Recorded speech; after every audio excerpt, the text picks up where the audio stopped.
AviationPros.com is the portal website for AMT, Airport Business, and Ground Support Worldwide magazines. Visit daily for breaking news, industry blogs, and insightful articles from our magazine's editorial team. And don't forget to sign up for our publication's daily e-newsletters. It's all at AviationPros.com.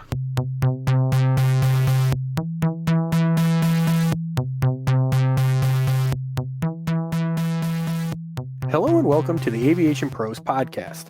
I'm Josh Smith, editor of Ground Support Worldwide magazine, and today we're speaking with Richard Thacker, Director of Operational Strategy at Atlantic Aviation, to learn more about his FBO's experience in utilizing sustainable aviation fuel, also known as SAF. Thanks for taking the time to share more on this topic, Richard.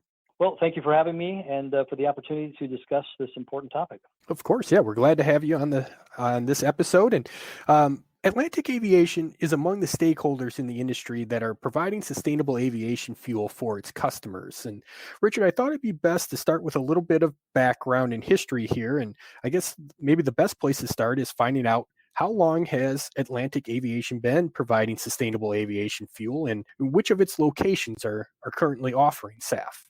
It's a great question, and thank you. So we began receiving delivery of SAF at our Los Angeles location in March of 2021. That was our first location of introduction. And then shortly thereafter, we also introduced it into our Aspen, Colorado location. The bulk or the majority of our SAF gallons are in Los Angeles because the refinery is only 17 miles away from our FBO. So it was, relatively easy logistical transport to the FBO. Colorado's a little bit more of a challenge, but distance-wise. But we felt it was very important to introduce it into that market as well. Very good. And are your FBOs using a particular feedstock in their sustainable aviation fuel? And I also understand there are different ratios that the SAF can be blended to. What's been your experience in that regard? So it's a great question. The primary feedstock of our SAF is waste animal fat or tallow and used cooking oils. We are receiving sustainable aviation fuel from two different suppliers. Each have a different blend ratio. World Energy supplies our Los Angeles location, and they supply it with a 70-30 blend. That's 70% Jet A, 30% SAF. The SAF at Aspen is provided by Neste and is delivered at a 65-35 ratio. Do the different ratios have different effects, or I guess what's the importance of the ratio that the SAF is mixed to? Well, the higher SAF component or constituents are going to have a slightly higher, carbon reduction benefit. And just for reference, the FAA has ruled that a 50-50 blend is the max that is allowable at this point. I do not know of any manufacturer that is producing SAF at 50-50 at this point. It's mostly 70-30 and the 65-35, as I said before. Yeah, as you alluded to, obviously there's some of those environmental initiatives. There are certain government regulations and, of course, customer interest that, might lead an FBO, down that road into offering sustainable aviation fuel. What was the catalyst for Atlantic Aviation's adoption of SAF?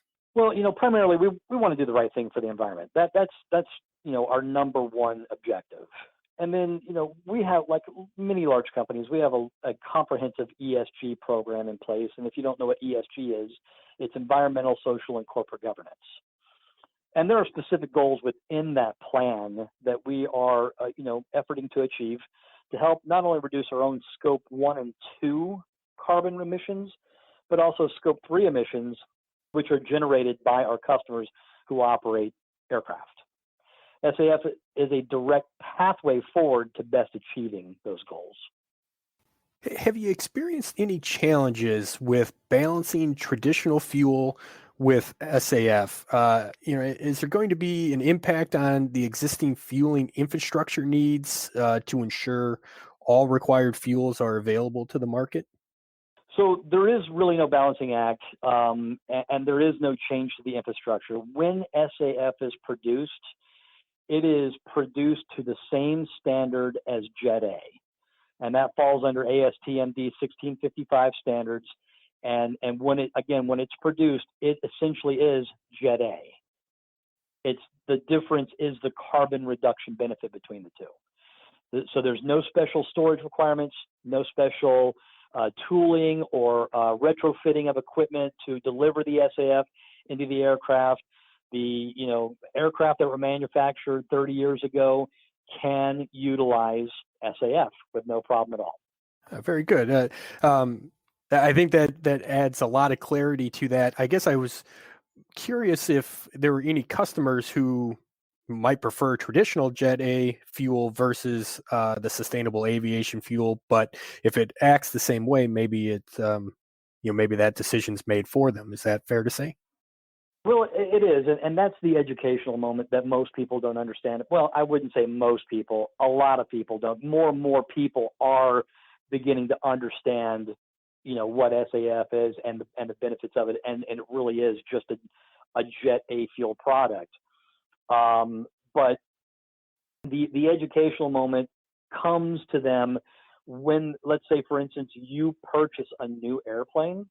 99% of the time, that airplane is going to be delivered to you with SAF in the wing of the airplane. And here's another great point. The airlines have been utilizing SAF for quite some time, since 2010, 2011, around that time frame. Los Angeles in particular, United Airlines has been at the forefront of SAF use for quite some time. They've been receiving SAF into the consortium, and the consortium is a large fuel farm that a lot of operators have access to, and including Atlantic Aviation, we take delivery of fuel out of the consortium, and so we've been delivering molecules of SAF into customers' airplanes for years and years, and there's just never been an issue with that. I'd like to get more into that, the educational side of this topic, but why don't we take a quick break? When we come back, we'll have more on the topic of sustainable aviation fuel. Would you like to reach key decision makers in the industry? Share your message on the Aviation Pros podcast and reach key leaders across all facets of aviation, including aircraft maintenance, airports, FBOs, airlines, and ground handling. Contact one of Aviation Pros' helpful account representatives to find out more. We're back with Atlantic Aviation's Richard Thacker, and we're discussing Atlantic Aviation's use of sustainable aviation fuel. Richard, what training methods have officials at Atlantic Aviation employed for line crews as it relates to SAF, and are there any specific processes required to safely handle SAF? So we have provided a lot of training around SAF that largely centers around the awareness of SAF and that it is jet fuel. Again, we want to make sure our line service technicians understand that this is not a special fuel that requires special handling, storage, or any retooling for equipment, but they do need to understand, what the SAF is, the carbon reduction benefit of it, because inevitably they are going to be faced with customers with questions as customers, come to encounter SAF in the marketplace more often. To the second part of your question, no special handling is required for SAF. Our line technicians are highly trained and skilled in fuel delivery and testing. It's delivered, received, and tested just like normal Jet A because, again, it is Jet A. I can tell you that I was present for our very first delivery of SAF in Los Angeles. The truck pulled in. It waited for 10 minutes to settle. We took the samples from the truck. It looked like Jet A.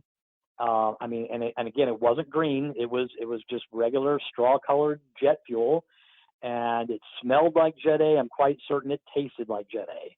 So again, it's just Jet A fuel, and so our technicians handle this daily and are trained to do so. And the only difference is on the bill of lading, it references that it's sustainable aviation fuel at a 70-30 blend. So we've touched on it a little bit already, but in terms of informing your customers about sustainable aviation fuel, what steps have been required to just get the flying public informed about the product, and has there been any hesitancy in using sustainable aviation fuel? There hasn't been any hesitancy to my knowledge. I have some reluctance, I guess you could say. But 15-minute conversation with a customer, and you walk them down the pathway of, look, this is Jet A fuel, and there's no difference. The only difference is the carbon reduction benefit of the fuel. It takes about 15 minutes for the light bulb to really come on, and then they're on board. So at this point in time, I'd say most of the operators understand it. They're asking for it. They're asking about it. And there's just a handful of people who don't really understand it yet, but they're coming to understand rather quickly as it becomes mainstream. So, and with that in mind, as it is becoming more mainstream, do you have any advice that you would kind of lend to other FBOs who are interested in, providing sustainable aviation fuels to their customers and just, being involved, with that product? Yeah, absolutely. My advice to other FBOs is have your customers contact Atlantic Aviation immediately. I'm just kidding. All kidding aside, if you do have the opportunity, my advice to the other FBOs out there, if you do have the opportunity to make SAF a regular supply and available to your customers, you should do so. The reduction of carbon emissions should be the goal of all companies, and we should all be joined together in that effort. I truly believe that.